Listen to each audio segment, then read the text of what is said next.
This is a week where it'd be awesome if Greg was still on the show and could do us like an anime version I of was the thinking the theme. same thing, man. If Greg could give us an anime theme, like we're switching it up, that'd be amazing.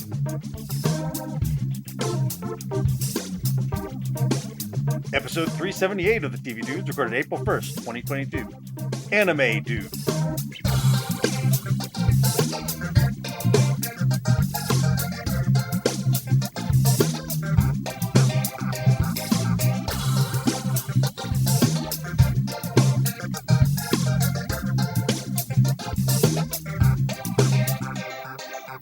This week, it's time to drop the curtain. There have been allusions to it in the last couple episodes, but it's true. It's all a ruse. Randy loves anime. This week, on the 1st of April, with encouragement from Nick and strong objections from Les, we're going all in and becoming the anime dudes.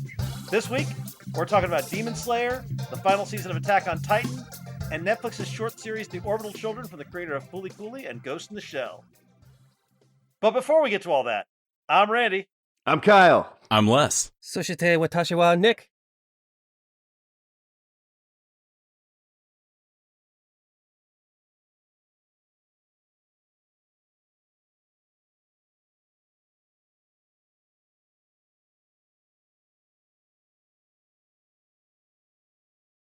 And we're the anime dudes.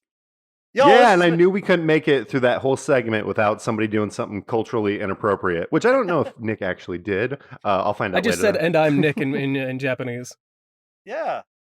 Oh, so it's Actually, culturally appropriate. the Japanese pronunciation of Nick is Niku Desu, but it's harder to say. It's harder off the. I like the Nick. Kind of Just sounds badass. I do object to us covering Netflix like it's anime, but I'll allow it because of the FLCL connection. That's fair. That's fair. It was one of the things that people were looking forward to, and I figured that was a good one to drop in. We're going with a couple classics. Figured Demon Slayer, Attack on Titan, those are things people already know. We're going to ease everybody in. We've already talked about JoJo in previous episodes. But yeah, we're going to be talking about a lot more anime because the cat's out of the bag. I love anime. The whole I hate anime thing has been a gag. Mandy has been cracking up every time we eat together because she knows how much I love it, and she loves this whole character that I've been putting on. I have been wondering when you're going to break. It's Honestly, you can't keep this up for every episode. It's been like a decade. I can't believe it's gone on this long.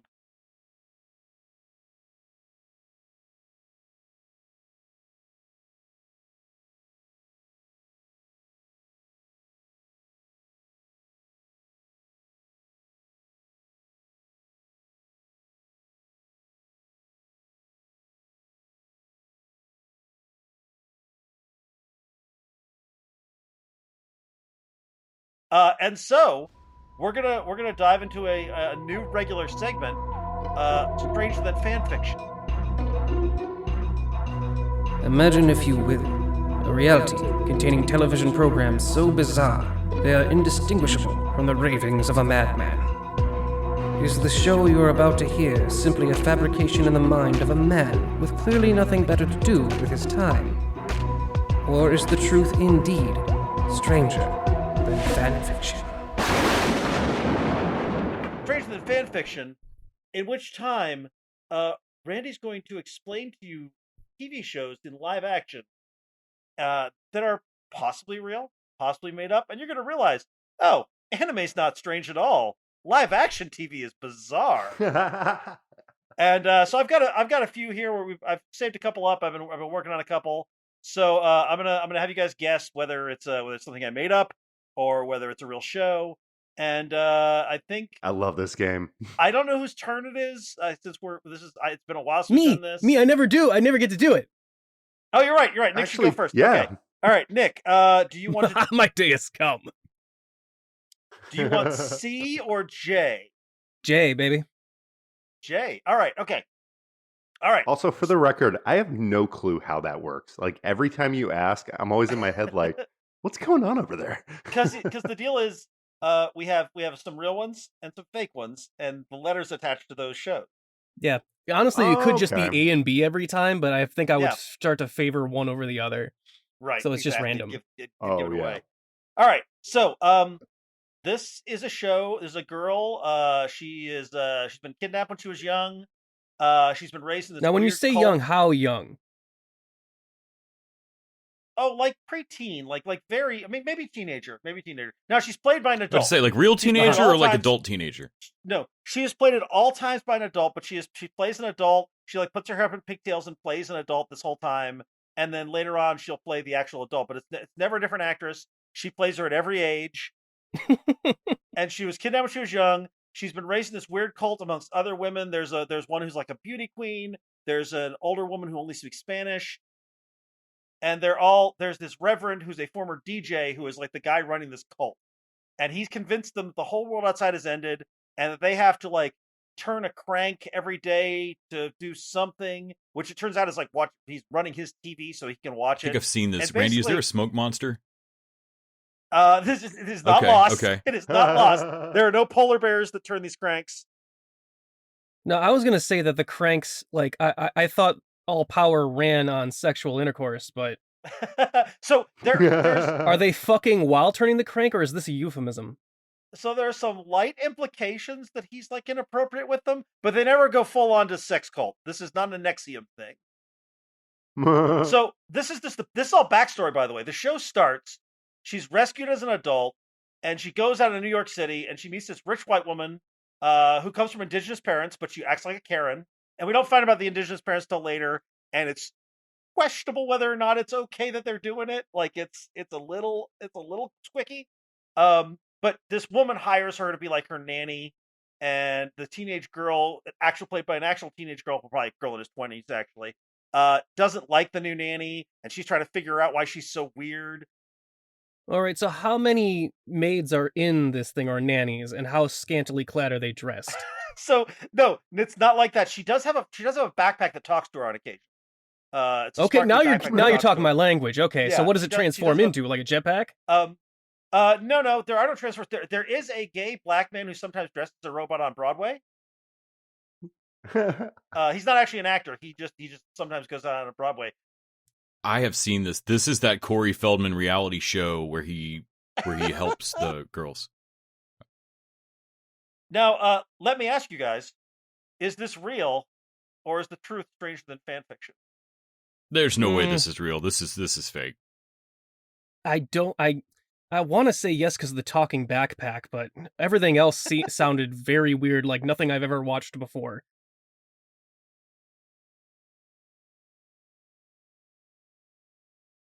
And you said that they're vaguely you're vaguely not sure if the indigenous people come off as racist. Most of what I watch, it's pretty sure that it comes off as racist. So I don't know. I feel like I'm gonna go no. hearing I'm something on my gonna little veto. metal detector here. I have a question though about the Broadway robot. Yeah. A two-parter. One, did the robot make any robotic sounds? And two, were they like auto-tuned noises? You know? Yes, I believe there are some auto-tune noises. Yes. Oh, okay. If there is auto-tune in this show, I think this is real. All But right. only if there's auto-tune. Kyle is correct. This is a real show. This is Unbreakable Kimmy Schmidt over on Netflix. Oh, I have seen that. Okay. And it is from the mind of Tina Fey, so that's probably why it's Man, live action is so weird. It also has the most amazing theme song that's like auto-tune the news. All right. Since we haven't done this in a while, we haven't done the live action at all. Do you guys want to do another one? Should we do two this week? Yeah. more, yes. Yeah. All right. Yeah. All right. Okay, so Kyle, would you like B or Z? Oh, Z. Z. Okay. All right. So this is a show that it's part crime procedural, part cooking show. Oh, that makes total sense to me. The lead is a serial killer and cannibal. Mhm. And we know this from day one. We know that he is killing and eating people. Right. And they show us these lovingly crafted cooking sequences where he's cooking the people he's eaten. What's his psychopaths like, or do they not have those on this? There are no psychopaths. No, yeah. Is this like a zombie eats them raw, or he has to cook them because he's human? I don't know if he has to cook them, but he does always cook them. Does he eat them, or is it just blood for the mask? So he does. No, it's not the mask. It's Okay. the mask. Actually, that's not true. There are masks later No, on. he needs to eat him to transform into his true form. That's right. Okay. And sometimes he serves them to other people. He's also did I mention he's a psychologist? He's a practicing psychologist as well.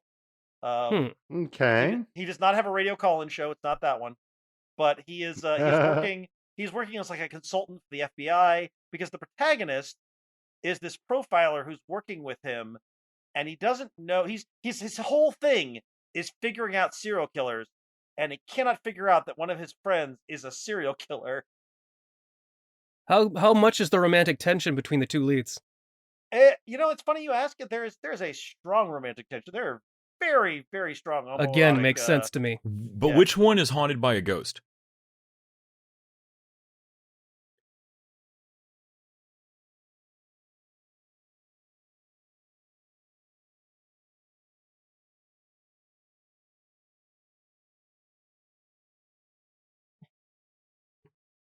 As the protagonist, who is a profiler and who should know about serial killers, begins to sort of like get a little clued in, and maybe his friend is off.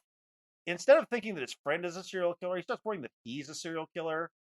The whole thing is really trippy and weird. Like I said, there's big cooking sequences in every episode. Oh, okay. So his friend is there actually are the same person. They're split from the womb, or from alternate timelines. You would think so, no, but no. At no point is it revealed they are clones or time lost twins. Which makes it hotter when they fuck. But it's at a high school, though, right? It is not at a high school. I don't understand what we're talking about. Yeah. Well, that would be that's what I was going to assume. It was the guidance counselor, right? But... There's also a whole episode about snails that eat blood, right? Is there any like cooking competition elements to this show? Yes. Do they even play with it as like a joke? I mean, not really. This guy is like a master level chef. When people eat the food, do they make some sort of O face, like they are almost climaxing? Yes, everyone really loves the food. This guy is a trained psychologist. I gotta tell you, this sounds real to me. I think this might be real. Actually, I think it's fake, but I think that the second somebody hears this, they're going to greenlight this show. Because it's like Kitchen Nightmares meets Lucifer. Like, I would totally watch that. It's the blood snails that sold it for me. I think this is real. What if I were to tell you that this is on the same network that made Friends and Seinfeld? I mean, I could see after those, you go in a different direction, trying to find something that works. Wait, is it Sleepy Hollow? Did I just never watch that That's show? On Fox. Oh. That's on Fox. All right, so I've got 2 real and 1 fake. Is that what I'm hearing? Yeah, I think this is real. Yep. Well, it sounds like it's real, but I was a fake. Yeah. All right, it is real. The show is Hannibal. It ran for several seasons on NBC. That was on network? I thought that was on like FX or AMC. It was on network. It was co-produced with like a European network, which makes a lot of sense when you think about it, actually. Wow. Yeah. All right. Well, y'all, that was all bullshit. That's our April Fool's gag. I hate anime just as much as I ever did. And this week, we are actually talking about the return of Atlanta on FX, the new shows Welcome to Fletch and Life on Beth on Hulu, and the debut of Moon Knight on Disney+. How long did we make it with that? Was it 15 minutes, Randy? We got about 15 minutes in. Yeah. A lot longer than I thought we would. Long enough to where Mandy's going to actually be really disappointed. Like, maybe they're not kidding. Maybe they're not joking. Maybe people will turn it off. Mandy knows me well enough to know that was all bullshit. I think she's going to be dying laughing when she hears this episode. Oh, God. But yes, so The Anime Dudes is a short-lived for 15 minutes. It is not the new name of the show. We did consider going to Greg and getting to do a new anime theme for us. But I don't know. I say 300 episodes, and then we do a restart, and then 300 more. All right. Let's instead talk about our TV diaries for the week. The Diaries of the Television Dudes. Brought to you by only the finest cocaine wine. Les, why don't you kick us off here? Well, as usual, I watch through the sitcoms that keep me going when the homework sucks. Brooklyn Nine-Nine, Parks and Rec. Of course, I actually enjoyed some of the homework we'll discuss. Nick and I watched a recent indie movie called Reelected that is about zombie presidents that come back from the dead, kind of an Evil Dead 4th of July thing. It's not terrible, though we did realize that you really have to be careful looking at reviews on movies like this, because we're talking about movies that are in an end of Amazon that I feel like most people don't wade into. And you can't just go in there rating these movies like they're up against Academy Award winners. Like, just come on now. Once they hit a 1-star ranking, they need to go in their own separate pool that gets ranked separately. Yes. I think you're right. Yes. I think you're right. And so, Reelected was quite fun. Is this a 5-star 1-star or a 1-star 1-star? It's like, man, do you only watch 4 and 5-star movies? Because you may not know what the fuck you're talking about here. I'm just saying. Superman and Lois is doing some really great Superboy stuff, which I don't think I've ever really given a shit about in any show. But it is as good as the early Flash seasons, which Woo! Touchdown! Or whatever his stupid catchphrase was in the 90s. And of course Flash is happening. I rewatched a bunch of Brockmire, like a season of it, which is just bitter and hilarious, and holy shit, that's a fun show that's on Hulu. Nick and I also watched a movie called Dear God No, that is violent. It's a lot of bikers. That is a fucked up movie. Let's see. Of course, Moon Knight we'll discuss. Mr. Mayor, which I interviewed one of the actors from, that's back for season 2, and it is not my favorite comedy on, but I feel like that ensemble has really clicked with each other, and it is a solid show. From remains fucking amazing. They've got 2 episodes left, which means they aren't going to solve shit. But wow, it's been cool. That's what I was worried about. Like, I haven't watched it all yet, but like I do need you to tell me if like they just shit the bed and you're like, oh fuck this show by the end of it. I think they're gonna leave it for a season 2 that I hope to hell they've got. They're gonna answer the talisman thing, and I bet you that's it. And that's probably it. Yeah. Or answer that and one other thing that totally twists it. Yeah. We crashed over on Apple, which has been great as a break from Dropout. In between episodes of that. Also watched Young Rock, which has come back. I'm still enjoying that. Parks and Rec, I mentioned 30 Rock. Classic album series, I think I mentioned a few weeks ago over on Amazon. Mm-hmm. You can just search for classic album, and there's some of them have ads sewn in really weirdly, like mid-sentence. It just cuts to a car ad, and then cuts back to the last half of a word somebody's saying. But there's a bunch of really cool BBC docs on making of different albums. Watched a YouTube movie. Well, it's a movie from like 60s. You just can't find it on anywhere. Called Darker Than Amber. It's a book series I love reading by John D. MacDonald. There's only a couple of movies made of any of the books. It is a very 60s movie. Slow and weird and stylized. It is notable for having, I think, the most violent fist fight that had ever been on film at that time. Rod Taylor and the other actor in the fist fight really didn't actually like each other. And I feel like this is appropriate this week in the news. They actually hit each other during the fist fight. At one point, each of them landed a punch, and that ended the stunt work of the fight, and they just fought.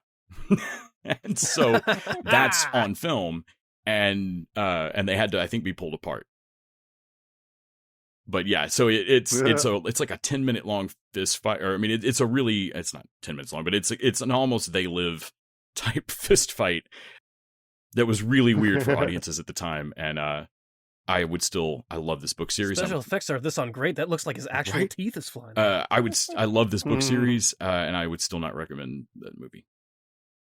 I love that the scene from They Live you're talking about is just a professional wrestling match. Right. Though there is a moment when he breaks that window where I swear that it wasn't planned, and he stops and like, shit, sorry. I also watched The Goldbergs, which I believe might be getting renewed for a season 10. I saw that they're making a deal for that. So it is literally like they've just not fired Jeff Garlin, but he's just not in the show. Like this past week, the entire episode revolved around the store that he runs with his business partner and his best friend as like the principal people in the show. And Garland's character Murray is just out of town at a convention. I think they're going to do this for the whole 10th season, and I'm kind of there for it. And that's my TV diary. All right. Les, or Nick, what do you got? Well, like Les said, we watched Reelected, which has some moments of brilliance trying to sneak out of that movie that I really respect. Mm-hmm. That and the way they summon the three presidents, as far as the Andrew Jackson, George Washington, and Abe Lincoln. Also, there was a great line with Les, I think you caught it, where it was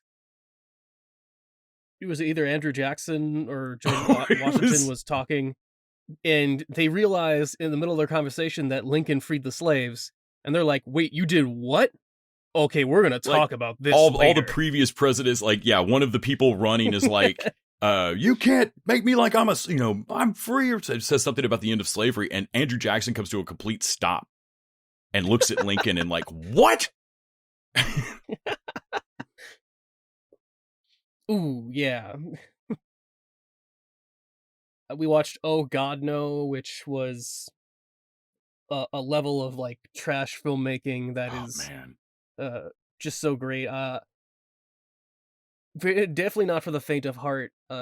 Those on this podcast know my proclivity for laughing at child death, and the child death in this one is so fucked up. I laughed so hard, I was in tears.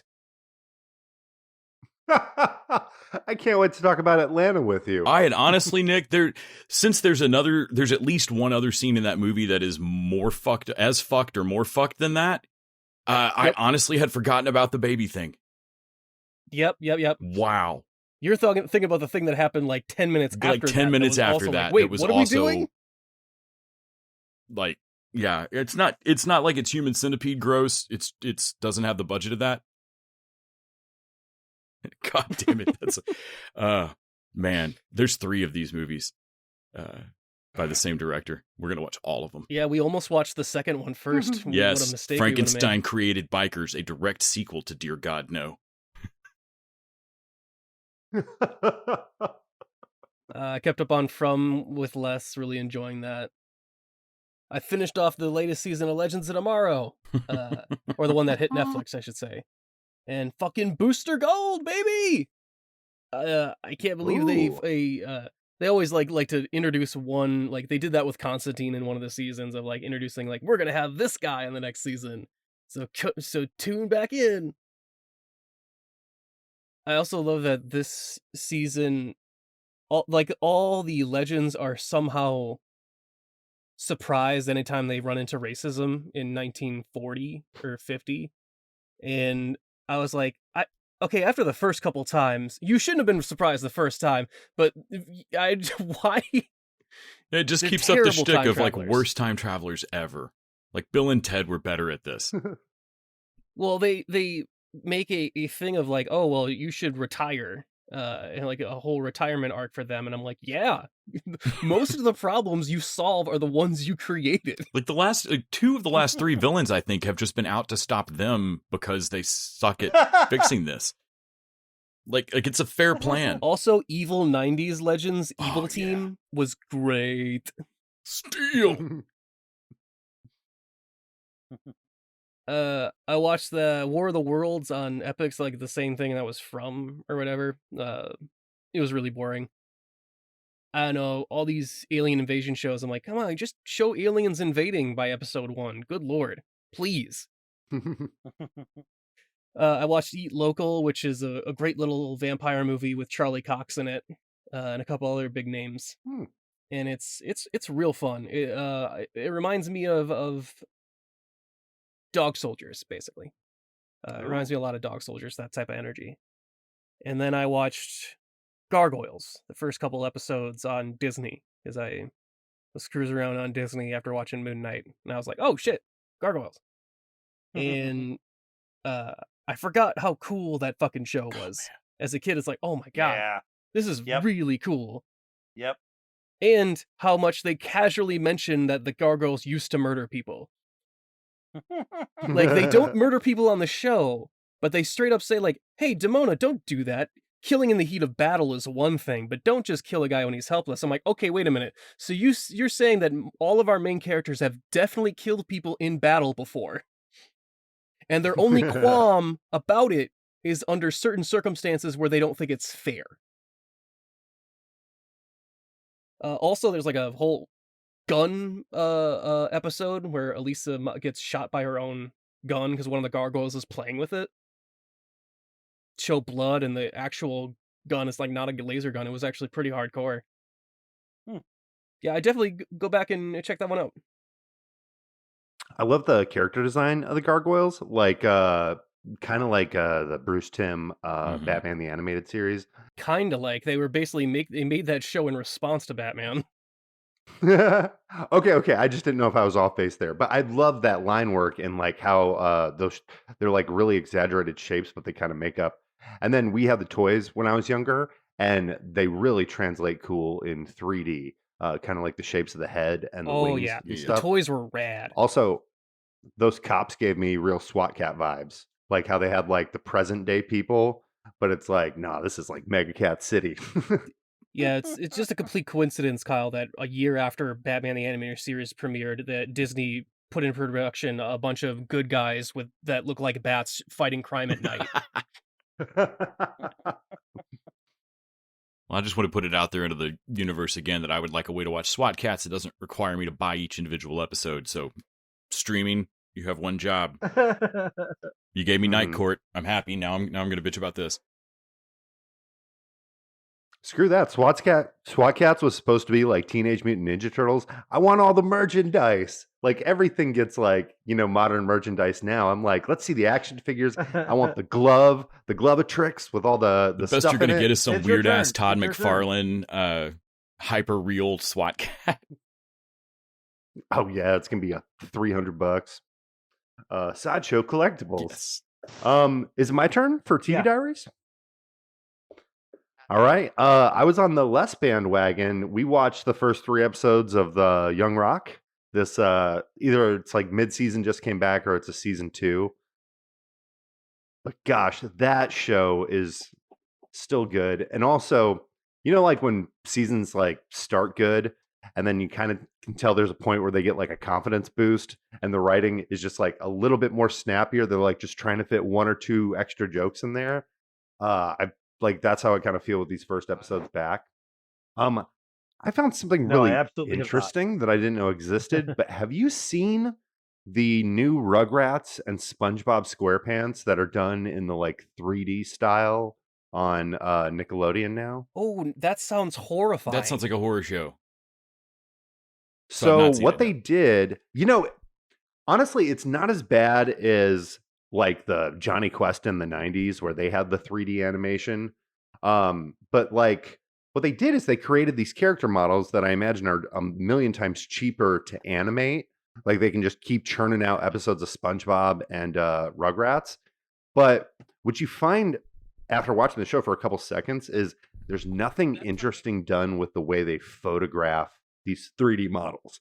Like when they drew the show, everything was exaggerated. The babies were on the floor and the kitchen looked like a city, and you had to scale the skyscraper to get to the cookies. That's my main problem with 3D animation is that they get lazy and everything is so uniform that there's no stretch to any of the animation. Even if they have squash and Exactly. stretch, it's algorithmic, and you notice the pattern eventually. Yeah, and they don't do anything dynamic with the shots. That's why I was so impressed with Arcane, is that it actually had some pretty good cinematography rather than the same A and B shot of this 3D model talking to this 3D model. Yeah, well, and I think that is the big opportunity I see with shows like this, is that if you had somebody who is a really interesting cinematographer who could care less about the character designs or the 3D models, just like where do we put the camera and how do we shoot this? You can literally duplicate any kind of lens imaginable in the computer. Like you could have some like really cool looking stuff in there. I'm trying to think of like an Artur director to do Rugrats. David Lynch's Rugrats. Well, you need someone that can not only is a good cinematographer, but also can speak that digital code. Because suddenly they're not talking about camera lenses anymore; they're talking about programs and running things. I feel like this is Robert That's true. Rodriguez's domain going forward. Yeah, Actually, that's not a bad example because like he does that stuff with the Spy Kids I'm pretty movies. sure he makes half his movies on his laptop. Oh yeah, they're all made in a corner of a warehouse on a green screen. I think, yeah. And he loves making actual kids movies. It was interesting to see, and it's definitely a cost thing. They want to keep churning out the IP, but they can't afford to hand animate it anymore. I digress. The Grand Crew is still really good. The F1 season is back in full effect. I'm not going to get too into this, but this week was Jeddah in Saudi Arabia, and it was kind of crazy because there was a terrorist attack right before the race, and like all the drivers are like, "Yeah, I don't really feel safe being here." But this is like billions of dollars that go into these events, so it's like, nah, you're racing. It doesn't matter if terrorists are going to blow up the track.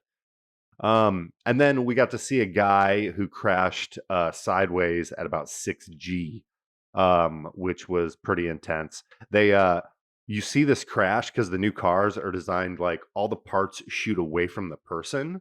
So it looks way worse because there's stuff flying everywhere. But you see the crash live and it's awesome. And then the guy's not moving, so the camera just gets further away, further away. And at one point I even joked, I was like, I bet you we're going to a drone shot next. And then we were like up in a blimp. So for like 20 minutes while they're trying to figure out if the guy's okay, then you get a shot of him doing a thumbs up. And then it's like the crash every second for like the next hour. Just like, look at this angle, look at that angle. And it is so gnarly. So my main takeaway from that is I'm not sure how much safety regulations it was, but they designed the cars to crash cooler. Yes. That's what I got from it. I'm just waiting for the Speed Racer foam Technically, ball it's safer. thing. Mm-hmm. Sure, I'm sure safer was good though, but I'm betting the money people were like, oh, safer, yeah, I guess that's nice. But also, can it make But like is a it big gonna look smoke cool? cloud? Well, we'd have to put the I smoke bomb wanna in there. know, Do it. Is Nicole Kidman going to talk to the racer who's crashed and get him back out there on the track? It's just rubbing, Kyle. Rubbin's racing. It's just rubbing. Oh yeah, you're a doctor, right? Man, if I could recommend a Patreon episode, go back and watch Days of Thunder. What place did Cole Trickle do? Yeah, well, how did Cole Trickle place? Yeah. No, actually, it is kind of an exciting season because the team that's been on the top recently, their car kind of sucks this year.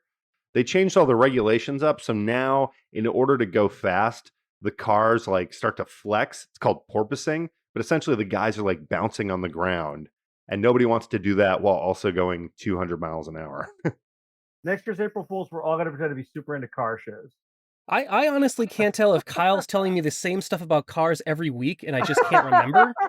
Like, I'm like, is this new information? It sounds like you're telling me new stuff, but honestly, I don't remember what you said last week.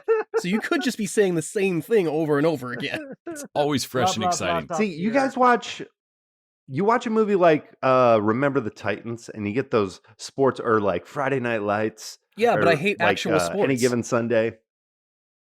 But the thing is, sports fans, we get that like week to week. Like we're filling in the narrative. It's like the Mandalorian. Oh, you to get us. We're like, that and a little bit more. Easter eggs. You're real weird about it. I didn't even like Days of Thunder. I'm definitely not going to like real racing. I thought Days of Thunder was entertaining as hell. Yeah, No, I put a love Days of Thunder. water trap in there. If you hyperdrive it up there, and then I'll watch. Exactly. All right. My TV Diaries. I continue to slowly make my way through the season 18 of Top Chef. Watched the episode of Portland.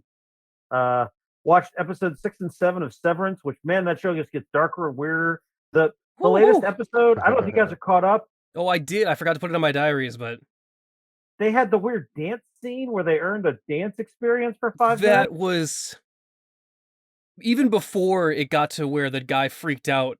It was like, this is culty and weird and not okay. This is so disturbing. Where I feel like if I tried to describe this show to someone, I could strangely than fan fiction this thing real easy.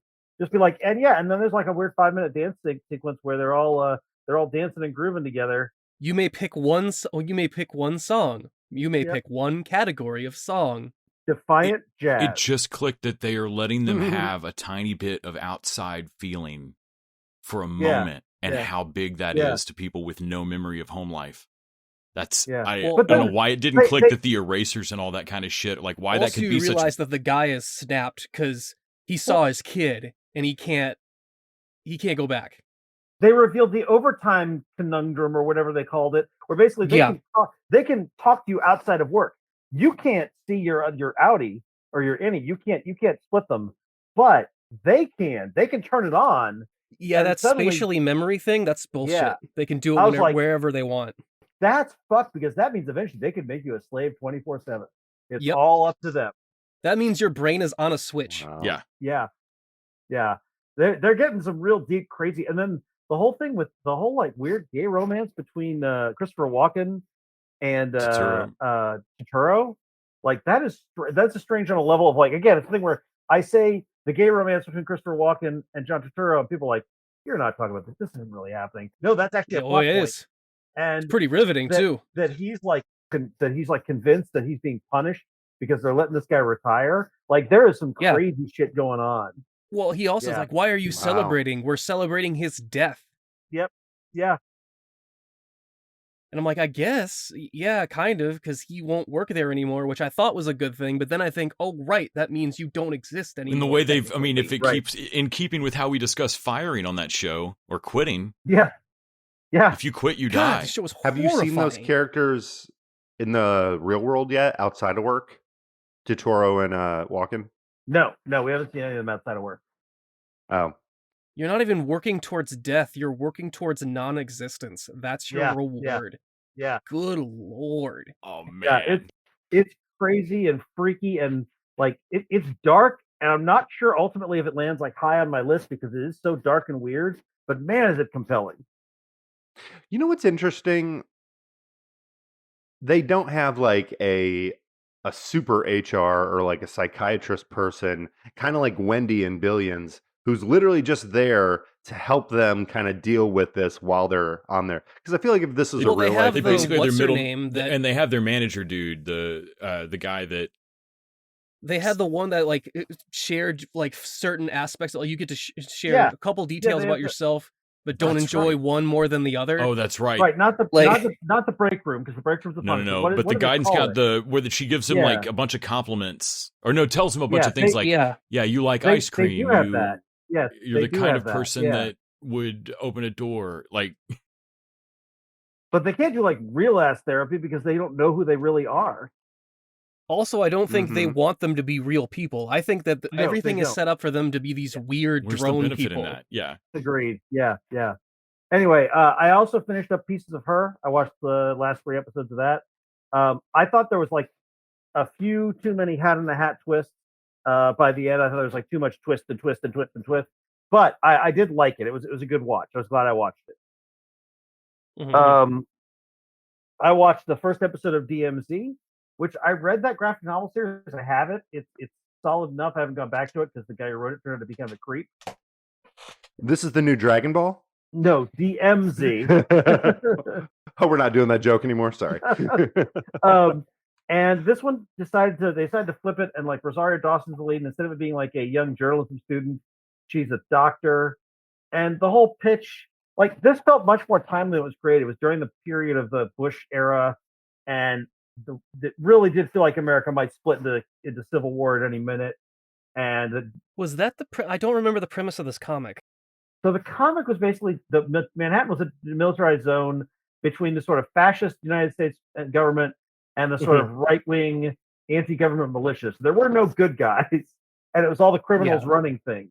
So they're definitely focusing on this. I recognize some of the names. They're definitely doing the criminal, but they've tagged in this weird cliche Rosario Dawson not without my daughter plot where she's looking for her kid, and it doesn't make any sense. It doesn't belong there, and like they can't quite decide if the DMZ is not like they don't want to make it like Palestine where it's like a war zone. It feels You know why more they like added that in, Randy? what's that? Because you said that the original protagonist was male and that they switched it up and made Rosario Dawson the main, right? Yeah. So the writers think that what's a female's motivation? She has to be a mother. That's her big motivation. And the thing is, it's so dumb. And also, like their DMZ, it feels more like an ongoing block party. It does not feel as dangerous as it should. Is Isaac Hayes the ruler? Exactly. I want that. I want something. Anyway. This thing, it's just boring. Can I ask a weird practical question that kind Sure. of confused me? Sure. The physical DMZ, it's so two parts of the country are fighting, but the physical DMZ is in New York? It's Manhattan Island is the only part that's been is unclaimed. So I think So it's not in between two territories. I think seems like it would be. Yeah, I don't know how it all works. It's just supposed to be a neutral zone for people, I guess. I forget. I only read a couple issues of this, and I can't remember even how it happened or what started it. But yeah, the comic was more about exploring sort of trying to live in a war zone, and the politics of it and all that were the internal politics were interesting, but the who's winning the larger war was not relevant to the story. I think they need to have a faster turnaround on these, like Why the Last Man, of maybe don't wait 20 years. Yeah. Yeah, I just think Why, by the time Why came out, socially relevant. It was sort of not relevant anymore, and also they fucked up the adaptation. It may be they should stop adapting Vertigo comics that were beloved in the 90s and the early aughts, because they're either they don't feel the time feels wrong, or they're just fucking up the adaptations. The closest they've gotten is when they did Lucifer, and even that nothing to do with the comic. It's just because it's kind of a fun, dumb procedural. I don't know. I'm looking forward to the Youngblood series. Oh, jeez. Prophet. No. I'm so sorry, all 7 of you that got that. How about Strike Force? Brigade. Brigade. Ugh. Super pouches. I watched the last 2 episodes of Minx that we're on. You guys are keeping up with Minx. I'm behind. I'm but going back enjoying because that. we like that a lot. I was a little lukewarm on it, but I gotta say, episodes 3 and 4 are bringing me around. I do think the biggest issue is still that lead character. They're taking way too long to turn her around, and she's kind of awful the last episode. She basically accidentally uses her power and breaks some dude's heart. And I was like, man, you're terrible. That implies someone was into her. Yeah, he's dumb. Okay, So- that makes She the sense. Nate? Yeah. It's it is definitely at some point she's got to be good at something, and they sort of get to that point, but they're definitely still need to be working on that. I watched the latest episode of Picard, which I am really loving Picard this season. This episode they're back in time. So they introduced a young version of Guinan, who's basically, if you remember Guinan, the Whoopi Goldberg character, she was basically the whole gig is that she's this immortal who really is ultimate compassion, loves humanity, ultimate faith in us. And this is the point to her in 2024 where she's about to leave the planet and tell humanity to fuck off because she's just done with us. And I'm like, man, I don't know if you get a harsher critique of where we are as a species than Guinan being like, oh, fuck all you guys. All right, imagine if the galaxy had a Mr. Rogers. Yeah, and he just went, fuck you, fuck you And all. he just gave you the finger. But that's good. Also, they do a fun callback. They Seven and what's the other woman? I can't remember her name now. Not Girardi, but Rafi. Rafi. Seven and Rafi wind up on a bus, and the guy who played the punk in Voyage Home is on the bus playing his older version of himself, playing a slightly tweaked version of the song that he played, the "I hate you, I berate you," and they do the riff, and basically Seven says, "Hey, can you turn that off?" And he's like, "Sorry, I just really like that song." I love that riff. That's great. I was the right age as a kid, I think, to enjoy Voyage Home more than it was. I feel like it got panned pretty hard. It was my early Star Trek. I think it's why I'm into Star Trek. Yeah, it's the nuclear vessels. It's definitely why I'm into time travel. Is that the one with the whales? Yes. It's the one with the whale. But it's also the one with where Scotty has to go through the whole computer. Hello, computer. Oh, computer. Yep. Oh, how quaint. And then finally, I watched the first episode of Halo, which we'll be talking about I think next week. And I like that out? The first episode is out. At least I think the second one will be tomorrow. Cool. As we record this, but I have not played it, but I could always use some more sci-fi stuff. I've never played it. I gather there maybe made some change to the canon might be upsetting some fans, but I thought it was a good first episode. And Pablo Schreiber plays a great what do you call it? That's Chief. Master Chief. They got him in the helmet the whole time, like Pedro Pascal in the Mandalorian, I'm assuming. So he does take the helmet off at one point. That's Oh, really? really? But there's a reason for it, and it sort of makes sense when they do it. So does he have the porn stash? You got the stash. he That's does the not have only the porn question. stash. Damn it. Does not have the porn stash, nor do we see him pull out his penis. Doesn't sound much of a master to me. I think I've never played Halo, but I did watch some Red versus Blue. Oh, then you basically got it. Yeah, you got it. You got it. All right, just a reminder, you can support us by going over to patreon.com/tvdudes. Throw us a buck an episode. In exchange, we get to keep our streaming services, pay for our hosting costs, and you get bonus content each week. This week, Movie Roulette wraps up with Les's pick, My Boyfriend's Back, the most 80s, 90s movie I've ever seen. Also, I think the weirdest of this round of roulette. Yeah, for sure, but not the worst. Probably going to be the best conversation. Oh, definitely not worst. I always say that I less watch a movie, and this movie is violently less. Aggressively less. Yep. It's just aggressive about, like...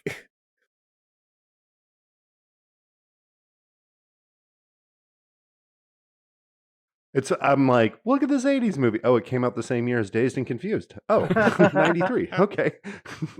We also have our $20 showrunner level. So if there are shows you want to throw into the rotation, you can buy in that level. Give us a couple of ideas. Does not have to be anime. Want to throw that out there. There's an anime version of Halo, Master Chief. Oh, good. Good to know. Good to know. Although I think that's a movie or some like short series, something.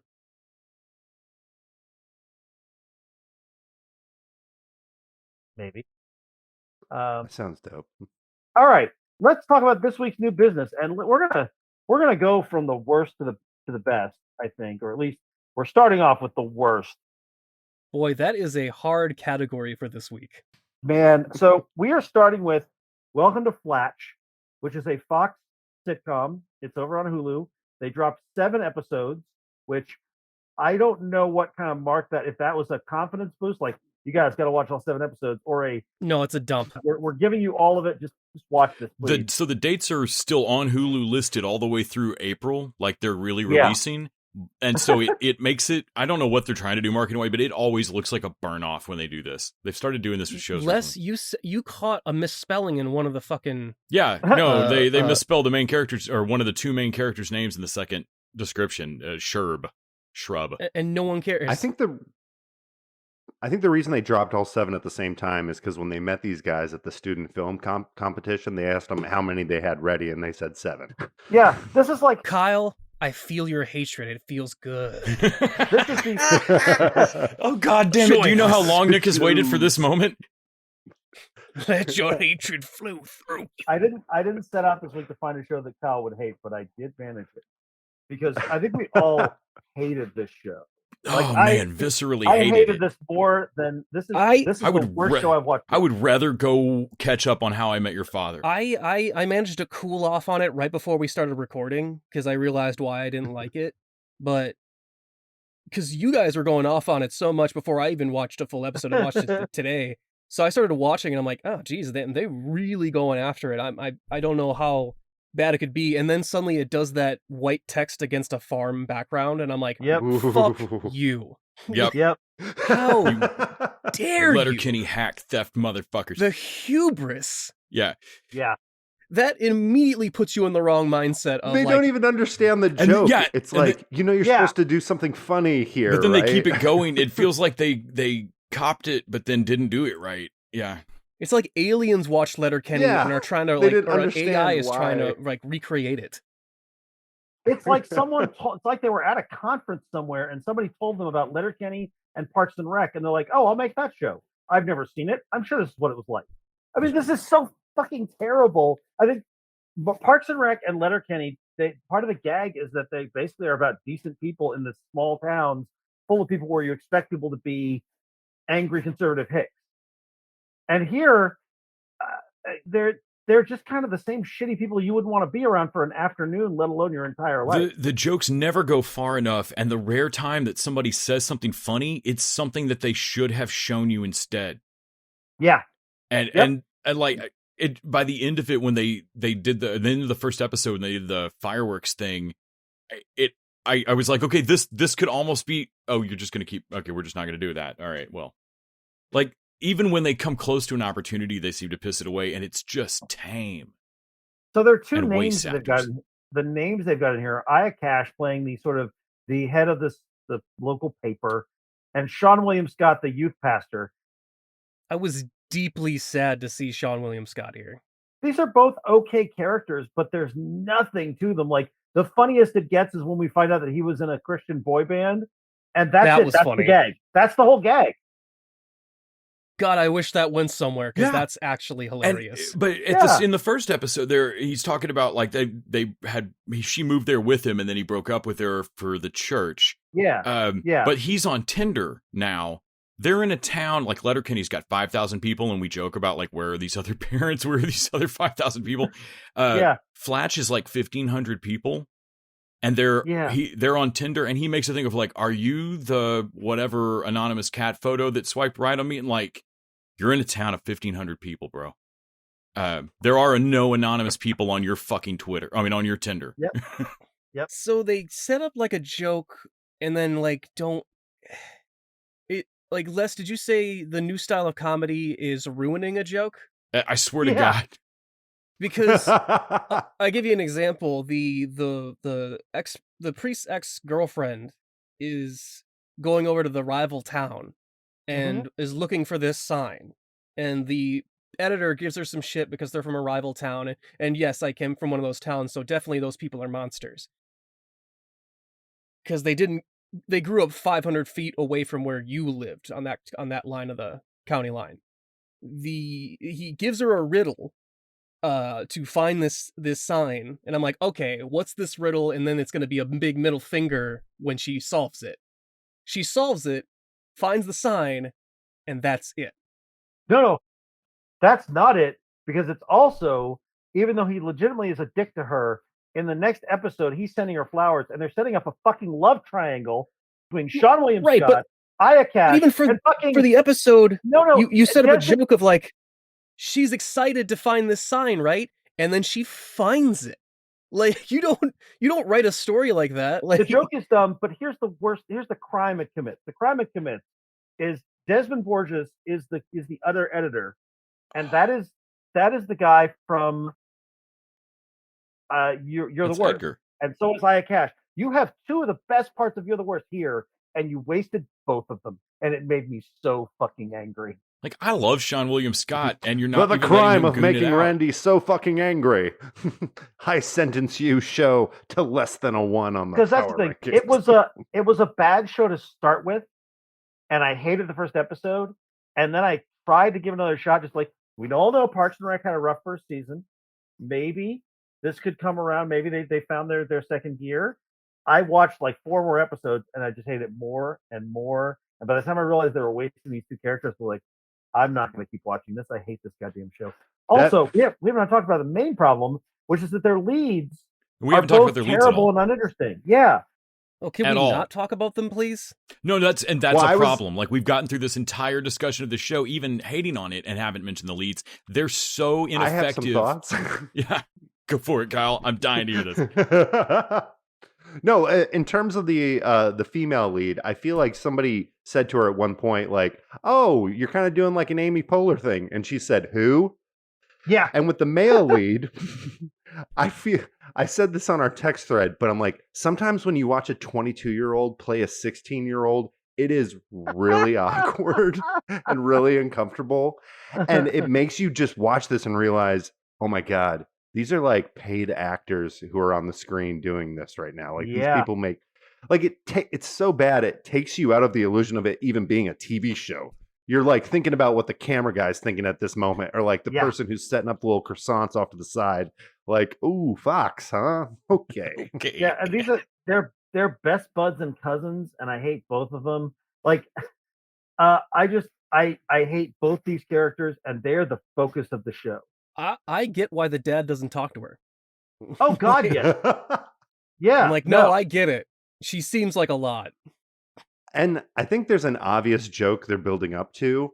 And given what you guys have said about the episodes I didn't watch, it sounds like they'll probably get to this and then they just won't say anything. But I think it's going to be a cousins hooking up thing. Oh, we're so redneck, we're cousins, and we're in love with each other. Yeah. And I think that's what we have to look forward in the season finale, which I'm going to watch the season finale. Why would you do They that? can't get the geography of their own joke down. They'll disagree because it's a small town, right? It'll be I want to see if it stays bad. One of the episodes, a whole joke premise is this guy is trying to get a ride to this birthday party, and I'm like, dude, the size of that town, walk there. You can walk there. Yep. This is but no, we got to do this Uber joke. So we're gonna have him do the. Where's that bus stopping? That bus stops at one spot in that town and then moves on. It doesn't stop in the middle of the fucking road. Yeah. So the writer who created this also worked on The Big C, Divorce, Men in Trees, Sex and the City, and the 81st Annual Academy Awards. Yikes! Yeah, it's not great. I hated Divorce. I watched one episode of that and wanted to throw something me too. at the TV. It was terrible. I think the secret of this here is that we all know that small towns are super boring, and that's the joke. But you can't just show the small town because that's boring. So you gotta like extenuate it of like what they do care about is so ridiculous. Like, what's the name of the thing in Trial and Error? North Peck or East Peck? Well, yeah. See, East Peck is actually west of North Peck. Well, actually, west of North Peck. It's a geographical anomaly. Yes, that's the thing. We have all seen. Because then they could be brother cousins. We've Lady seen Driver Laws.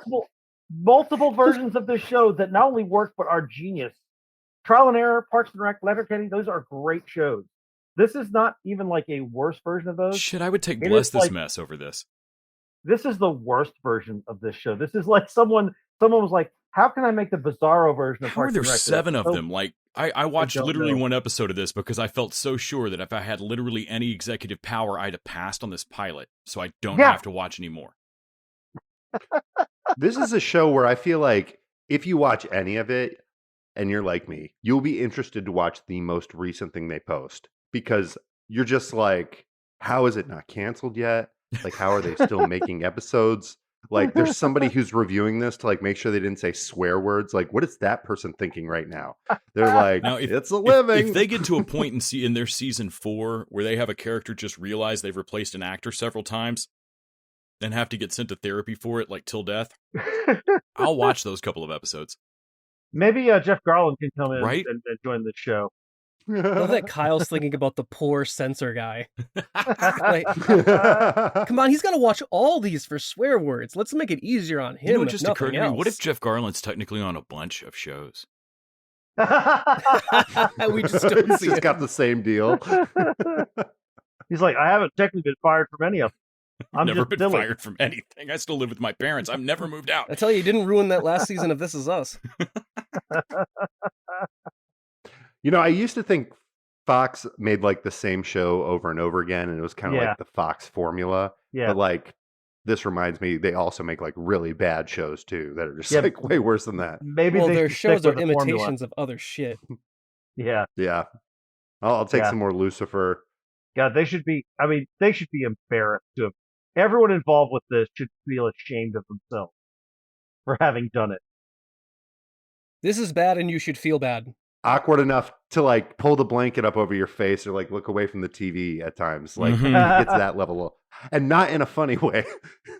Yeah, no one Alan Smithied their name on this. If this was TV, I wouldn't watch TV. So terrible. All right. You guys want to talk about another show that sucks?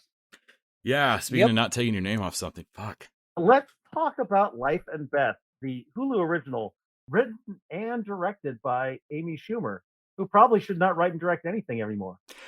Wow, I really? hated this You first can't step so tell. much, and then when her name just slammed up at of just like, oh, that was awful. Who's responsible? Boom! Written and directed by Amy Schumer, produced by Amy Schumer. Like, noted. Yep. Noted. I maybe it's just these shows must do well because they keep trying them. But how many shows are we going to watch of a white person just kind of not feeling life right now? Right. Right? Like, She should fuck Joseph Gordon-Levitt from Mr. Corman Yeah. or whatever that fuck that was. They'd be Yeah. great, And yeah. they can go Yeah. ruin their lives together. Yes, she's fairly wealthy. She has a hot boyfriend who adores her. She has a job she likes, and then her mom dies, and it fucks up everything in her life. But she was already miserable before her mom died. She hated all of it. Yeah. Well, so the whole way through the first episode, I kept thinking like, oh, well, but that opening scene with the super fucking awkward sale that she's trying to make. Yeah. And it within the first 3 minutes of the show, they go ahead and do the overwhelm jazz trick that they do, which is just weird because I'm sitting there like, I don't really know who any of these three characters are, but we've just cut away from dialogue. I don't know what I'm watching here. And then she goes back to her office. Also, why jazz? And, you know why jazz speaks to kids? You know why jazz? It's because Amy Schumer watched the Louis show and wanted to make Louis. I think like, so. I'm gonna make my series. But then she gets back to the office, and I guess she made that fucking sale. Why wasn't it awkward in Louis? It feels normal there, but in here, it just feels like, why'd you put on a fucking jazz record right now? Whoever made this, and it's not just Amy Schumer, whoever's involved in this, they all are bad at their job. I need to sit Amy Schumer down and really like, okay, I know you want to make a story about your life, but have you considered that you might not be a good person? Yeah, that's the, I used to really like. I liked Inside Amy Schumer on Comedy Central. I thought that was pretty funny. But the more stuff she writes from her perspective, her characters are always the worst type of people, where they are self-conscious enough to where they're always self-criticizing, but yet somehow feel superior to everyone around them somehow. They also always have a sister that doesn't give a fuck. Right. Every single one of them. You know how Lena Dunham is insufferable? That's what this reminds me of. I feel like Amy Schumer is like steering. She's like, I'm going to see if I can make myself more like Lena Dunham. Yeah. So there's she goes with her through the whole show. I kept thinking like, well, she's about to lose her job. No, she's getting promoted, but we're just still mad about it. Yeah, okay. Yeah. And then like, oh, this guy she must be pining for, or they dated once and she thinks it's a thing. Or no, oh my God, they're actually dating and he's sweet to her. Fuck. Yeah. And like, I don't know how it goes. Maybe he's a dick later, but I was like through the whole episode, I kept thinking, but things right are now working. they treat it like he's a crime that he was dumb, like to think that they were fine. Well, and she does that fucking thing where it's like, hey, do you want to have sex? And didn't think he would say yes. So when he says yes, then she goes, oh, I'm like, oh, so you wanted to ask him so he could say no and you could feel better about yourself. Yeah. Because you don't want to have sex right now. Fuck you. Like, you are such a horrible person. She tells him, like, she's in sales and so is he, and she meets him out at the bar with like some sales clients or whatever, and she does the whole complaining of like, I've met that woman 8 times, she doesn't remember. Like, yeah, these aren't friends. That's a sales client and they suck. That happens. Yeah. Part of your deal as a salesperson is to make them remember you. You're not making friends with them. You're not trying to get to their wedding. And she walks over and the woman she gives up. I guess for Amy Schumer, interacting with other humans is such a tragedy on a fucking epic scale. And she just gives up in the conversation. Like the woman's like, what was your name again? And she's like, she answers a different question and then just walks off. And I'm sitting there going, but the premise of the episode is supposed to be that things aren't okay for you. Like, you're doing this though. And also like none of it has anything particular to say, and none of it's funny. Like, you got to do one or the other. Either be funny or have something to say. Was the tree limb at the end supposed to be meaningful at the end of the first episode? Because they didn't set that up. No idea. Yeah. It just broke at the end and went to credit. And I was like, maybe if you'd given me some metaphor about not seeing limbs break, like maybe if they'd seen a bunch of broken limbs and like, does anybody ever see them fucking fall? Or are they just here? And like, something. I forgot about that. That was kind of, I thought somebody got killed. Also, we can cut away from her doing horrible karaoke and just hit the joke at the end of it. We don't have to watch the whole thing. That was, oh really my God, long. Why would you even start that song? Why would you even get up there? Because she just abandoned a conversation and proved that she doesn't care about making any kind of sale or any kind of impression. So why would you continue? I was like, I hate this show. I think they wanted that moment to be depressing, but probably not for the reason we were thinking. Yeah. This was just painful, man. Yeah, her just screaming angry karaoke was the funniest, and it still wasn't funny. It was just, I had my face in a blanket for half this thing. I seriously want to ask, like, why is that guy with you? Oh, because I look like this? No, because your personality is like you. How is he with you? That's what I was thinking. Like, he's not only is he good looking, other than maybe he's a little, he didn't pick up on maybe don't do a flash mob to promote to your girlfriend after her mom died. That may be a little, but other than being a little awkward, he's sweet. He's funny. He's devoted. Like, he is way better than her. He's the alpha of their office. And she thinks she can do better than him, and let me tell you, you cannot. No, no. Most interesting character on the show is her boss to me. I want to know Yeah. everything. Oh, the one that I couldn't figure out if, like, are they going to a costume party later, and that's why she's dressed as Nathan Lane? Right. That mustache and the Nathan Lane glasses and all of it. I was like, I want your whole story, sir. This is amazing. Yeah. Yeah. I will say, I was surprised at how sincere that character was in their interactions. I Like, know. wait, you're not a joke? It's out of a different, like, that character is out of a different show. That whole the whole bit of their character feels like a completely different show. Where I'm like, please turn into that. Please go there. Yeah. Can I stay at office? Is this Severance? Can I stay at the office while the main character goes home? Because I don't want to see This Is Us. I just want to see your work. Yeah. In a world where Amy Schumer keeps making stuff like this, I think it'd be really entertaining world. to see her play a character who doesn't like date a supermodel or like a really hot actor guy. Yeah. Like Mhm. have kind of like a boyfriend or a partner that's like just as messed In up the as she text is. thread, you sent the picture of the dude from Shrill, and that's perfect. It was like, Yeah, that like dipshit. that. No, Somebody no, it's like not. that. No, it's not. You know why? The guy from Shrill is still too good for Amy Schumer. Oh, damn it. That character too. That's a total shithead. Amy Schumer has been accused of being sort of white feminist and being clueless about, she's very, very strong in advocating for women, but she doesn't advocate very well for anyone who's not a white affluent woman like her. And as I see this, I'm like, man, that seems accurate. Like she seems so tone deaf to anyone else having problems. Also, are there any black people in this show? Just your friend. Are we back to 90s Friends where there's no black people in Manhattan except for one friend?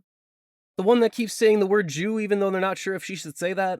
Yeah, like this really does feel like Amy Schumer watched Master of None and Louis and the next show we're going to talk I about. can do and was something like, important. oh, I can do something important and clever and also be funny. No, you can't. You can't. You know, can't. I'm you know sorry. what's sad about that? All those shows that you mentioned, I feel like draw autobiographical stuff from the creators.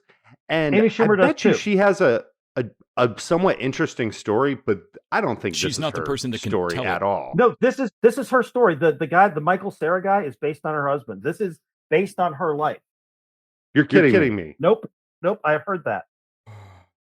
So her life is super boring. Kyle, I know you'll have read. I know you'll have read one of the Save the Cat books that mentions this. That guy talks about like hating in writers' workshops when people come in with like their life story, because at some point the story structure won't work, but they won't change it because that's what happened. And they're like, well, yeah, nobody else at this table gives a fuck whether it's true or not. We just want the story to be interesting. But you won't change it because it really happened to you. And I feel like, well, and also for writing advice, you don't want to do that because whatever you write has to be changed. And who wants to change their own life story? Like, just let sleeping dogs lie. Yeah. All right. Let's jump over and talk about a good show. Let's talk about Atlanta, which came back for a long delayed third season. 2 episodes. Did anybody else look on Hulu at the descriptions for the episodes on Atlanta? I talked about how lazy the ones. Forgot they did this. How lazy the ones for Welcome to Flatch, where they misspell their own character name and stuff. And Atlanta's the opposite direction. Like, feels like we waited 50 years for this stupid episode about a kid and his shitty family, or however they phrase it. Like they just go ahead and like make the stab before you can. I think they're assuming that people don't read those summaries anymore, because it wasn't like Bust Down. Wasn't it basically just 4 people work at a casino? Yes. And that was the only thing. Like, Yeah. they're just not putting any effort into the plot summaries anymore. Yeah, these feel like the Rick and Morty ones of like, they really go ham on this one, bro. I was going to say Rick and Morty. It's like, they know the people who are watching this don't need a synopsis. And so they're just going to kind of have fun with it. And I love, somebody asked a few weeks ago, I'm in a Facebook group that has been basically counting down till Atlanta came back. And somebody found like where Donald Glover, he'll occasionally just drop in on Twitter and respond to people about shit. And somebody was like, can't wait, but it better not suck or what. And Glover was like, man, I feel confident saying that this is the best television that we could possibly make. But also, this is not a McDonald's. There's a lot of shows that make burgers. You were at a French Laundry. Don't get mad when you can't get a McD or, McRib. And like, just basically like, y'all understand that Atlanta's not. I'm not making Bust Down, and Yeah. like, and I always forget just how fucking weird this show is. Like, and about Atlanta nothing. is on this side of Artie to the point where Yeah. it's almost too much. It's almost pretentious. If they weren't so good at it. But it works. But it's so weird. Yeah. It's so fascinatingly weird. Yes. Yeah. I don't know what it's about, but I can't look away. There was a great piece. I feel like it was Alan Sepinwall wrote about this. Maybe it was Variety. It might have been Glenn Weldon's Variety. But somebody posted, there's like, he's like, I almost wish they hadn't done the 2-episode back thing, so that people who have been waiting 5 years for Atlanta got an episode back, and none of the main characters were in it. Did you know that is actually based? Well, in one of the interviews, they said it's based off a true story. That's the Heart Episode Murders. 1. It felt 100% accurate. Yeah. That's the Heart Murders Oh my from God. 5 years ago. So frightening. And in the real story, so in the show, I believe they do a moment where the kid sees his temporary foster sibling sitting on the bank of the river Yeah. in the news. That's Well, not how that ended in real life. Yeah, All yeah. those kids died. One of them, Devontae Hart, I believe, was never actually recovered and might be alive. Yeah. Like, And that's why I like that they did this thing. Basically, he does the Charlie Wildcard thing where he puts their fucking dog they give a shit about mhm. in, and he's like, "Bye, bitches." His Wild out was card. pretty. They did a thing where I like, because I worked in the child care center field, and they actually made me believe of them, like when the parents go, "Here, take him." I'm like, okay, Yeah. that's the only way how that would go down, because Yeah. Yeah. when it's Did you call the fucking police on me? Like, legally, it's hard Mhm. to take away a child from anyone that's genetically related to them. Yeah. Yeah. Very difficult. That's Yeah. 6 months to a year's worth of process. But Yeah. because she just gave them him, like I'm even like, the social worker with okay. the two cops is like, what? Oh shit. Yeah. There's so much going on in these. It's like 30 minutes, right? The 30-minute Mhm. episode. There's so much more. Oh There's my more gosh. here than the full season of Life and Beth. Yeah. Where it's like the whole thing of like the racial makeup of the two different social workers and how they approach things. It feels like it feels like the one-off episode every year in Mythic Quest. Of like, how Yeah. did you get this much in an episode Mm. for me? Yeah. This feels like a whole And also, show. not just that, they also tagged another like mini 5-minute episode in the front of it. They've got The whole guy world talking about the at lake, beginning. which that's also true. Yeah. There's that there is a town in the bottom of that lake. Well, it felt like a Lovecraft country without anything supernatural, Yeah. which is the scariest shit about Lovecraft country. Yeah. So the first episode back was jaw-dropping and intense, and I didn't know what to Intense. expect from Atlanta. And then the second Yeah. episode back, I love that they shot on location in Amsterdam because I fucking love Yeah. Amsterdam. Yeah. But also because, Oh man. man, Black Peter's not cool. Fuck. I Oh, love man. the fact Oh that my god. I was ready to be so mad at them because he was going to Speed. cancel the show. And I was like, wait a minute, you guys took a $20,000 advance and are going to cancel the show at the last minute. I was ready to be so mad at them. I looked out with them to the crowd because he's got a show. Why? And Yep. then he shows Ern like, oh, okay, yeah, take off. I'll Yeah, take we're care of this. we're Like, done there with was this. We're this not doing scene- this shit. Yeah. There was this scene where he goes to get the money from him, and it's so obviously, you're never going to see this money again. Like, you're just giving this to me. Like, both characters know what's going on, even though we haven't gotten to that part of the story yet, and he still gives them all the cash. The change in Ern, like somehow his attitude is the same. He still looks like he doesn't want to be in the bar, doesn't want to be doing these shots, Yep. doesn't want to be fucking standing Yep. here. But now he has no compunction about you need to Yep. give me 20. Also, and after giving me $20,000, I need I also cafe. need more cash for another cab. Yeah. And Yeah. no like no argument. No, I've stated Yeah. it. That's what I need. You're doing it. He's Yeah. very much a manager now. Yeah. Yeah. And Oh, absolutely. Yeah. And I like that he told Paperboy, like, go, I got this. And he handled it. Yep. Yeah. Yep. Well, Yeah. Well, and they don't even show him it. Like the whole episode wasn't about, oh my God, we left the laptop in Helsinki. All you No, see yeah, is yeah. the first half of a truly insane phone call where he's like, "Hey, I know you normally transport organs, Transport organs. but we need to move. I'm in the music I industry." wondered what and that foreshadowing was going to be. and then boom, when they showed the organ box at the and beginning. they just cut Man, back I would to love to hear the rest. I would love to hear the other end of that conversation, how confused that other person is. Like, I wonder how often an odd thing like that like, because I just loved his matter of fact of like, I know this is crazy, I don't have time to argue it, and then they don't spend the whole episode on that. You just the laptop makes it there. It doesn't matter, but the laptop makes it there. The bit when Ern tells him that he's not going to do the show, and the guy just stares at him like, "You fuck me," and I love that his reaction to it. He's like watching him, and he's like, he just kind of can't believe what he's seeing. He's like, oh, "So I'm going to go. Are you cool? Like what?" And it just breaks. Like you're going to make more money on the insurance. You know that. Like I know you're good. I love that he beats the shit out of somebody in blackface. I love Donald Glover's little expression, like, "Oh, okay, yeah." That was an Always Sunny ending right there, where you find out the blackface has all been a setup. But also, there's a whole side story going on with Zazie Beetz and Lakeith Stanfield together. Oh my god! I would watch a whole season of just that show. I laughed. How high are you? Hard. 4 cruising into 5? 4 cruising into 5. Well, all of it is a low-key joke, but what you don't realize is that it's all leading up to the big joke at the end of it. God. Because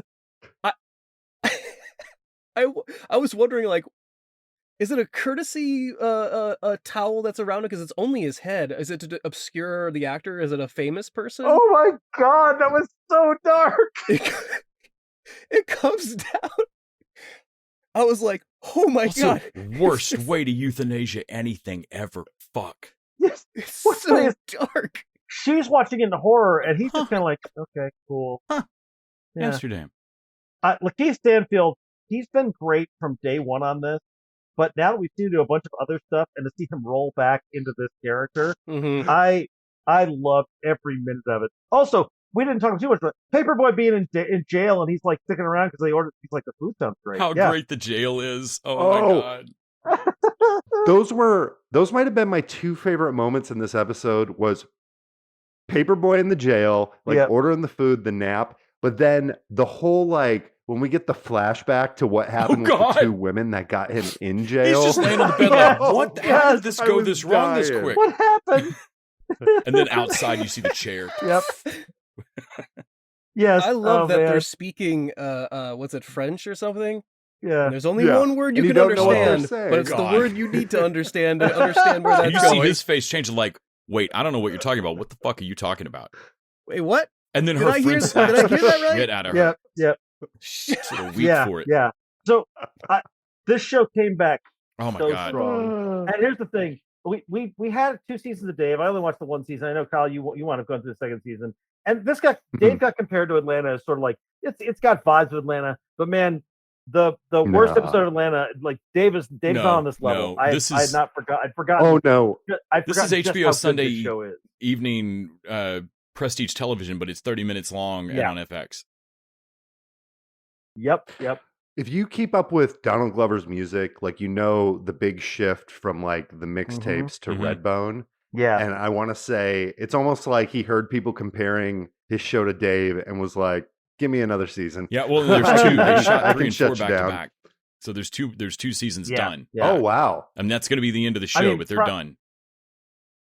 I've seen Brian Tyree Henry in so much other stuff now, and I'm like, wow, he's a really funny actor and like really lively. And a really sweet guy in so many things. He's low-key in his straight man is so low energy here, but I'm like, wow, it must be tempting to use him in a way. Yeah. But this works better because you can't have a wacky. Everyone has to be some low energy, kind of like they're in a like a hypnosis type thing until sometimes they wake up.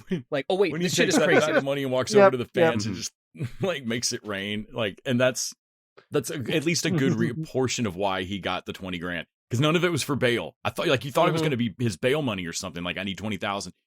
And I'm like, no. And Aaron's even like, your bail was really cheap. Well, he says, I'm in jail, bring $20,000. You figure. I gotta say, the whatever 2 weeks I was in Amsterdam, their police were the nicest fucking cops I've ever met. Also, it makes Amsterdam look like the greatest place on planet Earth. It is really pretty great. Except Except for the but they're tolerant of other people. The blackface. Not like America. Other than the blackface, oh my God. It's a pretty cool place to be. It's for kids. No, when he looks like Oh God, what is it? Yes, he's black because he fell down the chimney with soot helping out Santa. Cool. Sounds like Santa's slave, but I respect the rebrand. It's like, holy Respect the shit. rebrand. Yeah. Yep. Zwarte Piet. Man. Sinterklaas. All right. Let's talk about the newest Marvel show over on Disney Plus, and that is Moon Knight, which started this week. I have been anxiously and somewhat nervously awaiting this show because I fucking love Moon Knight as a character. I've read all the original stuff by Doug Mensch and Bill Sienkiewicz. I really liked it. Jeff Lemire did a great run. I really like this character. And it seemed very clear to me from the teasers that no one involved was very interested in making a true to the comics version of Moon Knight. And I was really scared it was going to be Oscar Isaac doing a weird accent and like this really terrible show. And instead, it's Oscar Isaac doing a weird accent and a really weird, interesting show. So far, His accent work is actually pretty good in this. Surprisingly. I used to think the premise of this was like completely dumb when I was a kid because all I really knew was like the character design. It was like a reversed out Batman. And then when it came to like all the Egypt stuff and throwing all. But the thing is, when you explain the comic to me, like within the past, 5 years, it became immediately like 10 times more interesting. But that costume, I mean, it does seem kind of like, let's just take this and flip it. I love the Moon Knight costume. They also kind of do a rebrand of an Egyptian god has picked him because he has dissociative identity disorder. Yeah. Because he wants to use one of them and he feels like he's vulnerable. So it lends this extra element of, wow, this guy is really being used against his will, not only by his other personality, but by this god that's taking advantage of his mental illness. Which is F. Murray Abraham is the voice of Khonsu. When I watched when I started watching it, I saw the little thing, and it's like Stephen Grant, a mild-mannered gift shop employee, and I'm like, gift shop employee. So in the comic, Stephen Grant is a millionaire. They're doing a Batman riff. Oh, he is not a millionaire. No, they've just girl parked one of his personalities, basically. Yeah, he's just Zanevish, and he's the lead. Like that weird guy who he's got a goldfish. I swear he's playing the part from Fish Called Wanda. He's playing the Ken part from Fish Called Wanda here. I don't know what it is about goldfish and weird shut-ins, but that's the thing in Britain apparently.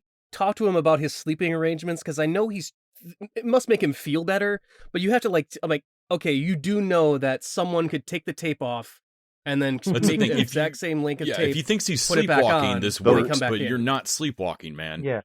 But no, it's another personality taking over, and it's smart enough to put everything back the way it was, including you chained up. My sister-in-law actually legitimately has this, and the thing that you get is like an alarm on the door. So when she wakes up in the middle of the night and opens the door, it's like a fire alarm right in her ear. Wait, she sleepwalks or she has this sort of... No, it has which Egyptian god? No, the sleepwalking. Yeah, I was like, which Egyptian god is your sister-in-law? No, sleepwalking. It's like legitimate. She woke up one time down the street from her house. She had the dog on the leash. Yeah. Like she was in her running clothes. The comedian Mike Birbiglia has it too. He's talked about it. Oh yeah, that's right. No, it's that same thing. Yeah. If that's all you've got, then the restraints and the sand and the tape that would make sense. Yeah, but like this is another you waking up smarter than you at this shit. Well, that's what he thinks he has at the beginning. Yeah. But the only time they can't get is when he has a goldfish that only has one fucking fin on it, and somehow the other Moon Knight killed that fish. Like, brought him a new one, yes. Also, I love the fact that he thinks it's late, like he's lost time, and he doesn't realize how much time he's lost. It's like, I like that. Dude, you lost like 2 to 3 days. Oh my God. I loved that the he scene lost where he orders days. the steak. Yeah. It is so depressing in like the best way. He's like, yeah, I'll take the steak. He fucking gives up on being a vegan. He's you like, feel what for cut? him because it's scary. Yeah, because he wakes up like the action scenes in this first episode were really good too. As far as they don't really show Oscar Isaacs do any action until the very end, but they get away with it because he blacks out and wakes up with blood on him, and people just on the wakes up driving a car backwards. I want to talk about that because I think that may be my favorite sequence in the whole show is when he's in this like weird village with guards and he's clearly he's like in the middle of this cult and he doesn't know what's going on. He's just trying to play along and that goes badly. And then all of a sudden he's in the middle of an action movie but he doesn't want to be there, and he keeps blacking out, coming back, and he's trying to give this thing to this crazy guy. He's like, no, take it. I don't want this. I want no part of it. And his body won't let him do it. And then he wakes up and he's knocked out like 6 guys, and everyone's just staring at him. And then he's in a fucking cupcake truck, and then he blacks out again. He's got a gun. There's like a dead dude in the truck. Yeah, like then he's driving it backwards. Yeah. Every time he blacks out and wakes up, more people are dead. And it gets worse and worse. Earlier, and so that part actually felt like watching Falcon Winter Soldier or something, where I was like, okay, this is a shockingly good action sequence. This is why I'm excited about Marvel shows. And I was so scared that this show was just going to be so far up its own ass that it would be that we'd spend 3 episodes before we'd have any action, and we would just be in a gift shop with Oscar Isaac doing a character study. Yeah. No, they're having fun. They're having fun. Like you said, Les, like what they did with Winter Soldier and Falcon was like, what can we do with wings? It was like, okay, we have a guy that loses time. What can we do with that in an action scene to make that fun, so we don't have to show Moon Knight in the first episode completely, just at the end credits. For a show that's just super weird. Oh no, I hope this sticks around. I really hope that they just keep dragging when Steven we're in a through POV things. for one personality, that they can somehow time jump through something the other person's doing. So this is my one gripe. I would like to see Moon Knight a little bit more than the last 2 minutes of the episode. So I hope that that's not going to be... I'm so used to shows now not getting to their fucking premise until 2 or 3 Daredevil episodes almost in, went and I'm like, oh, thank Daredevil God. went a full season before giving us the costume. I was like, Moon Knight is in the first episode. Yeah. Good Lord, thank you. I was surprised he might not have been in it. Daredevil, that was the thing that really made me mad about Daredevil. They took the whole season before they gave him a costume. And I didn't want them to go back to that. I did feel like when Moon Knight, like when the Mark Spector costume Moon Knight finally appears, it has a fist of Khonshu kind of fucking, I mean, not necessarily in the plot they were doing, but like, he beats that thing into fucking meat. Dude. We see that scary dog like trying to escape from him, and he pulls it back in and like, he drags it back in. And Moon Knight's like, no, we're not finished. Oh, it ain't. Oh, I didn't hear any bell. You invited the ass beating body. Like, this is what this costume does. Yeah. And he beats that thing to death. Yeah.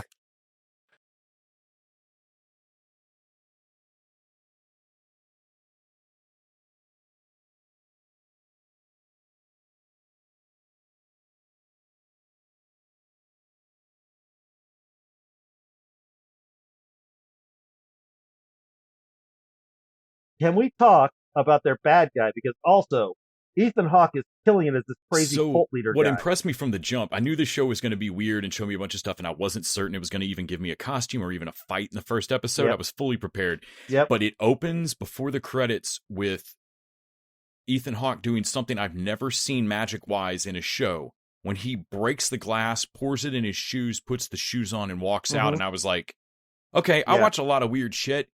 That's cool. Yeah. I haven't seen anybody break glass and put it in their shoes and then go walking around all day. And like ritually break glass, like it's a thing he does every morning. I was like, oh, this isn't our crazy character. Okay. Well, apparently in the comics, the character it's based off of had something where he like always felt pain. So like that was his MO, was like torturing people. Yeah.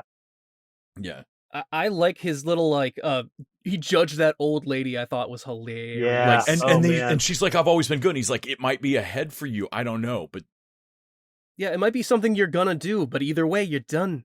The interesting thing is, like, I love when you make a villain, at least if not sympathetic, understandable. And his whole thing where he's like, look, when he talks to Steve in the museum, that was my other favorite scene.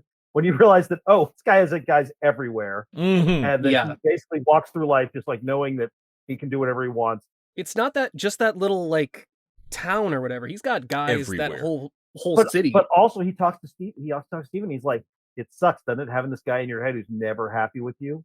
And the bit where he talks about the god Amit and that like she was would have prevented Hitler. She would have prevented all this stuff if only Khonshu hadn't fucked it all up. And basically he thinks he's the good guy, and he has a point. Like, yeah, it's fucked up that you're going to charge people for things they haven't even done. But if you're right, yeah, he's just Amit's Moon Knight. Like, well, and that's the one he's just another god's Moon Knight. Yeah, it's that Minority Report thing of like, oh, but if this isn't 100% accurate, then we're definitely killing innocent people. And then we're just murdering people. So Amit's sure that no one can change. They still haven't done it. Amit's sure that no one can escape fate. Yeah. And But their also- knowledge of them going to do it could change their Yeah. action of it. So Yeah. there's a lot of moral questions there. Although I do like that he looks into Moon Knight's thing like, oh, I don't know what the fuck's. I don't know what you're to make There's of you. something You're, wrong you're with fucking. you. I don't know what this is. Yeah. But also, I love the scene with the old woman where he's legitimately sorry. He's like, I didn't want this for you. Like, I'm not happy that you're gonna die. But you have to. I'm a fanatic, and my God talked to me, and you got to go. Sorry. Well, also she did volunteer for it. Yeah, she did. Yeah. It yeah. seems like a thing you have to volunteer for, which is like if you volunteer and get good, you're like, oh, cool, I'm going to Did heaven. somebody say in That's that your scene, like, reward. I feel like somebody to him says something went wrong with the energy transfer or something. I'm not sure why he was there to start Yeah. with. That's Yeah. a high stakes game to play to feel good about yourself. It's like when you're at a rock show and you're mouthing like you know the words, and then they put the microphone in your face, and then Ah. everybody finds out you don't know any of the words. Watermelon, what fuck? It's like, get out of the front row. Well, I love Ethan Hawke was even smart of like, do you think he's still here? Yeah, probably. And then he does that, like he does the thing to make them all kneel. And of course, was Oscar so Isaac isn't great. paying attention. He's like, oh fuck, Yep. shit. Yep. That was great. Oh, That's me? great. Me? Like, yeah, you. Oh, they also added another streetwear Marvel costume to kind of our whole, like, I feel like the shows always do kind of like a wink and nod version of the costume. So he had the white hood for a little bit. Yeah. I'd love to see that up against like the Luke Cage costume we got in the Netflix series where he pulled the Yeah. clothes off Yeah. the clothesline. When it looks like they're going to go through several versions of that. They've shown artwork with They've shown the Mr. Knight. and then they've also shown just like Steven in a white windbreaker, like Unbreakable style, basically Well, they have like approximating the Deadpool eyes he's got them on where Yeah. like they seem to stretch and stuff. And that looks cool. Like the costume So- looks really neat. I do want to talk about. That's one of the things that because I have such a fondness for the character itself. There are some disappointments I have here. Like this does shut the door on me seeing a certain kind of Moon Knight. Yeah. The Moon Knight that I read in the 80s, the one who was coming up, he's a pulp Yeah. character. He's got Frenchie, which by the way I love that Frenchie's name is in the phone. So I don't know if we're actually going to see him, but they did reference it, which I appreciated. But he's got this cool moon copter.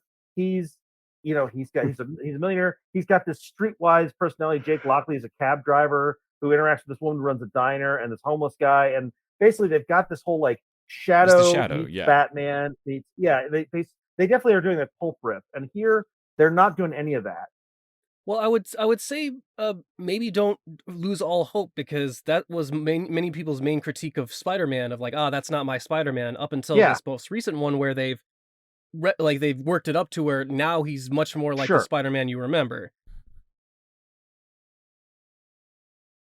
Well, like something like Orphan Black, where they have the main character essentially playing like all these different characters, Yeah. like that gets confusing, especially when we're going kind of the Fight Club route, where I could see if you get people to buy into a season one, maybe at the end of the season, you introduce another personality. Like, oh shit, we're also rich, and now we're like in the mansion for season two. Well, and then you like, build it that way. they can absolutely introduce Jake Lockley. I'm kind of hoping they'll, but they may just do it as an Easter egg riff, which again, I'm fine with. You don't have to do everything, but I'm a little bummed they didn't do that. And also, in this one, Moon Knight is an actual like mystical presence. Like when he becomes Moon Knight, the costume goes around him, kind of like Venom or Spawn, and it's a cool riff. I do like it, and it makes sense.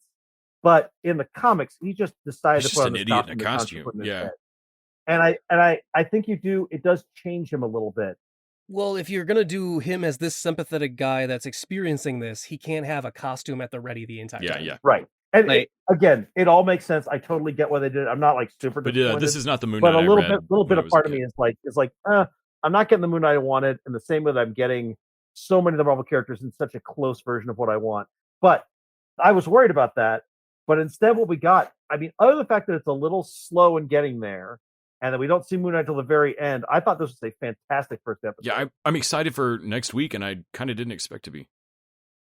It's only 6 episodes. That Like it's another short disappoints one. me. Wow. Everyone I know always says, I'm so worried about the next one. I think the next one's going to be the drop where they drop the ball. And I want to go and say, Disney has this down to such a science and a Yeah. machinery that is in process. They can't shit out a clunker. It will Yeah, function as a show. I agree. I think There's words. Of So course apparently there's She-Hulk words, is in Kyle. a bad spot right now. Of course there's words. Where it's That's at right bullshit, now, dude. they're They not said that happy about with Moon it. Knight. They said that about WandaVision. They said about everything. I don't buy that for a second. Everybody wants to be the guy to say, "Oh, this is the one that's going to suck." Everyone wants to be the one that's right about, "Oh, I told you this was going to be the one that killed it." Because there's no penalty for being wrong about it. There's no penalty for being a negative guy on the internet. But there is a penalty for wishing something to be good and then it not disappointing. So everybody wants to be, "Oh no, I called. This one's bad." Mm-hmm. It's not going to be bad. At worst, it's not going to be as good as we want it. She-Hulk's going to be great. She-Hulk. Tatiana Maslany. I'm so looking forward to She-Hulk. God, I hope it's great. It's one I'm really excited about, so I hope it's great. Still I hope it's all movie, and even that one was the one that didn't fit in the machine as much. They gave so much free reign. Yeah, Eternal's worst crime is that it's a B level. It's like a B. It's like that's the worst crime you could commit at Marvel. Is it's only okay. No, they know how to build scaffolding. They know how to build a building. I'm not saying it's going to be architecturally groundbreaking every time, but it's going to stand up. Yeah, it's not going to fall over. It is not going to fall over. It may not be Atlanta, but it's not going to be fucking Welcome to Flash. Meanwhile, DC don't build anything more than 2 stories. Welcome to Westport. Yeah, really, just get your foundation really strong. There should be time travel in it. Okay, guys. I think that wraps it up for us this week.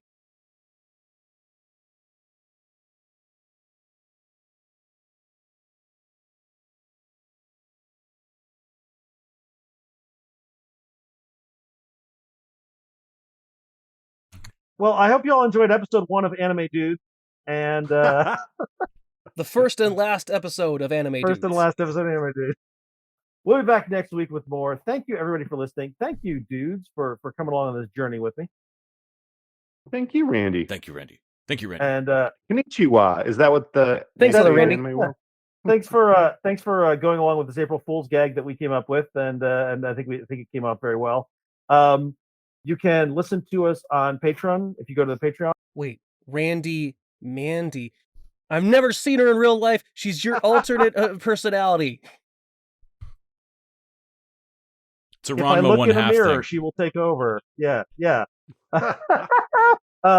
can go over to patreon.com/tvdudes, throw us a fucking episode, listen to us talk about this week. We're talking about a 80s, 90s zombie romantic comedy called My Boyfriend's Back. Classic. Bob Balaban classic. And until next week. Anime Dudes out on 3. Anime Dudes out! Anime Dudes out!